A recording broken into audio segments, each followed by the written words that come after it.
Lorsque, par exemple, nous avons une constitution qui nous fait élire le chef de l'État au suffrage universel. Après, ce sont les élections régionales. Après, ce sont les élections parlementaires, etc.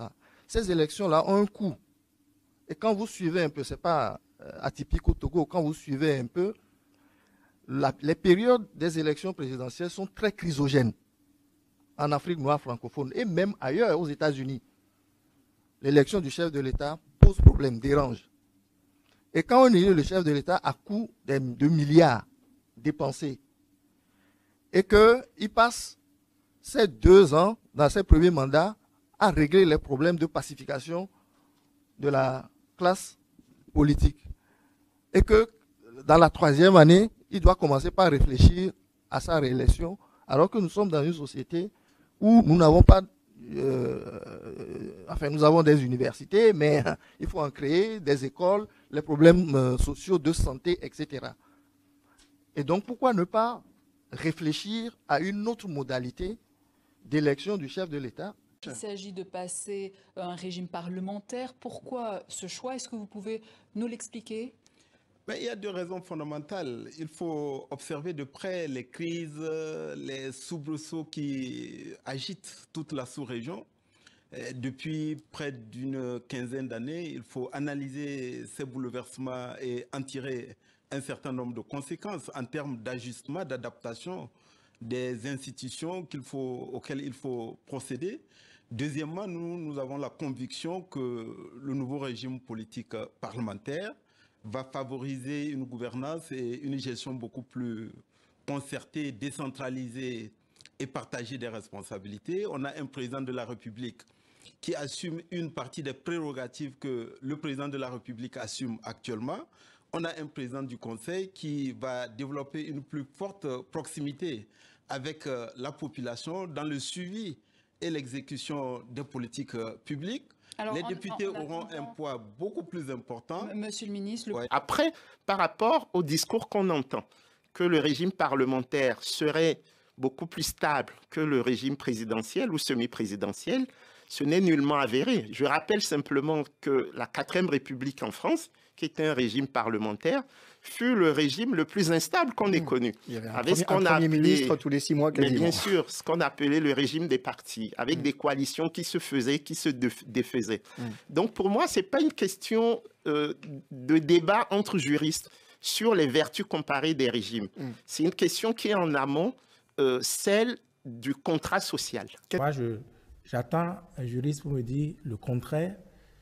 Pensez-vous qu'on puisse changer la République de cette façon-là, de cette manière-là, sans consulter le peuple?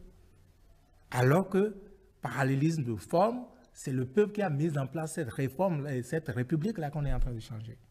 C'est-à-dire on a mis en place une République, entre autres, cela a généré des députés qui, eux, puisque les députés sont des mandataires, c'est le peuple qui est le mandat. Maintenant, le mandataire reste là-bas et change les choses sans consulter ceux qui l'ont envoyé. Mais le président Faure a demandé entre-temps une plus large consultation parce qu'il avait déjà voulu trancher déjà le débat. Le président ne l'a pas promulgué. Il a demandé une plus large consultation autour du sujet. La plus large consultation en démocratie, c'est quoi? Vous pensez que c'est uniquement le référendum? Mais c'est le référendum. Uniquement? C'est le référendum. C'est le référendum, c'est ça qui donne de légitimité. Je dis légitimité du Parlement togolais, tout le reste. Pour moi, ça ne vaut même pas, même si le Parlement a été légitime à 100%. Même si le Parlement était légitime à 100%, il ne peut pas faire ça. On ne peut pas faire un changement du genre sans consulter le peuple. Qui plus est, situation aggravante, c'est des gens qui ont fini leur mandat. Donc, on est carrément dans un coup d'État institutionnel, encore une fois, dans la sous-région. On vient de l'expliquer, Marie-Roger, les dés sont un peu pipés, parce qu'effectivement, en général, on estime, enfin les spécialistes, les politologues, estiment que les régimes parlementaires sont un peu plus démocratiques que les régimes présidentiels, où la figure du président est centrale, comme en France, par exemple. Alors, si on prend l'exemple de la France, 1962, quand le général de Gaulle a décidé de procéder à l'élection au suffrage universel du président de la République, il y a eu des cris d'orfraie d'une bonne partie de l'opposition, de gauche notamment. Il y a eu le livre de François Mitterrand, Le coup d'État permanent, parce qu'on estimait qu'une présidentialisation du régime, qu'une élection directe du président, comprenait des risques d'un régime autoritaire. Donc vous avez raison, en principe, un régime parlementaire, ce serait presque une bonne nouvelle. Après, il y a des critiques sur l'efficacité moindre d'un régime parlementaire. Mais d'un point de vue de fonctionnement démocratique, en principe, un régime parlementaire est plus démocratique. D'ailleurs, c'est l'argument... Il n'est pas d'essence plébiscite,aire en tout cas, comme le reproche qu'on a fait au général de Gaulle en 62. Voilà, absolument. Et même si après cette élection s'est largement installé, le parti au pouvoir au Togo, le parti UNIR, utilise cet argument pour dire, vous voyez, ce sera plus démocratique parce que celui qui aura vraiment le pouvoir, c'est le Premier ministre, effectivement, comme au Royaume-Uni, par exemple, et puis ensuite, il s'en va. Sauf que, évidemment, avec Faure Gnassingbé, ça change tout parce qu'il a déjà fait 4 mandats qui ont tous été contestés au moment des élections. Selon la dernière constitution, il ne pouvait plus se présenter qu'en 2025 comme président, et après, c'était terminé. Alors que là, il se trouve que c'est lui aussi le chef du parti majoritaire, et que donc le nouveau système prévoit, comme dans tout régime parlementaire, que c'est le chef du parti qui remporte les élections qui devient président du Conseil. Donc, si même dès aujourd'hui, je ne sais pas quand on connaîtra les résultats, c'est le parti majoritaire qui remporte... Une semaine, 6 jours à peu près. Voilà, dans quelques jours, qui remporte les élections, eh bien, ce serait Faure Gnassingbé qui deviendrait président du Conseil, et là, le nombre de mandats n'est pas limité.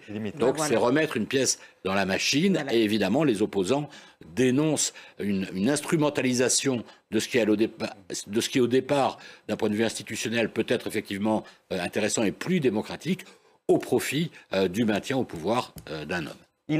Donc, c'est pour dire que les Togolais se battent depuis très très longtemps contre la dynastie Eyadema, et que là, il a trouvé un système, parce qu'on parle de démocratie, que c'est plus démocratique, mais tout ça, l'élection présidentielle aussi peut l'être. Tout ça, c'est manipulé et perverti pour rester au pouvoir. Et le résultat immédiat de ça, c'est qu'il n'y a plus d'élection l'année prochaine. Voilà, c'était sa dernière élection, comme le dit. Et maintenant, il n'a plus besoin de se soumettre à ça. Et comme ils savent qu'ils peuvent toujours manipuler les élections, ils se disent que ça peut durer. La famille Eyadema a décidé que le pouvoir au Togo était une propriété personnelle. Il faut dire que cette élection, en plus... n'a pas respecté les critères de base d'une campagne électorale normale. Les manifestations de l'opposition ont été interdites. La conférence des évêques qui souhaitait déployer, comme elle le fait, ses observateurs en a été interdite. La présence de la presse est hyper contrôlée. Donc, voilà, on sent que de toute façon, c'est un scrutin qui ne se déroule pas dans des conditions d'équité et de transparence. Donc c'est pour dire qu'il faut qu'il y ait d'abord un problème objectif qui se pose dans la vie politique. Alors, est-ce qu'il y a un problème politique qui se pose dans la vie politique au Togo actuellement? Bon, moi, avec l'observation que j'ai faite, on constate qu'il y a un parti au pouvoir qui a toujours eu la majorité au pouvoir à l'Assemblée, qui a toujours eu le gouvernement sous contrôle. Donc le gouvernement était issu de la majorité donc au Parlement, et le président qui avait les pouvoirs donc avait à la fois le contrôle du législatif, donc du Parlement, de l'exécutif et donc de la présidence. Donc on avait à la vérité, je dirais, une totalité de pouvoir entre les mains du président. Alors, la difficulté dans la pratique, là j'en arrive à la pratique, c'est ça, puisque le président Faure, s'il a la majorité au Parlement, son parti est majoritaire au Parlement, c'est donc son parti qui va désigner le Premier ministre, c'est donc son parti qui va désigner les ministres, et il aura aussi la présidence, donc le président Faure. Donc à la vérité, on aura encore la totalité du pouvoir entre les mains d'un même clan. C'est-à-dire que c'est que le pouvoir est en pleine manœuvre. C'est une manœuvre politique, ce qui se passe. Pensez-vous? Oui, bien sûr. C'est-à-dire que le pouvoir veut se pérenniser. C'est-à-dire que comme le mandat du chef de l'État arrive à son terme, et donc il faut préparer, en 2025, donc il faut préparer les conditions, je dirais, légales ou constitutionnelles pour permettre au président de se représenter, donc la nécessité de réformer la Constitution pour remettre les compteurs à zéro. Et pour faire passer cette réforme-là, donc il faut donner une apparence d'intérêt pour les populations, notamment d'un avancement démocratique, où on va faire croire que c'est le Parlement qui va détenir maintenant le pouvoir et c'est le Parlement qui va l'exercer en désignant un Premier ministre qui va lui-même désigner des ministres. Voilà.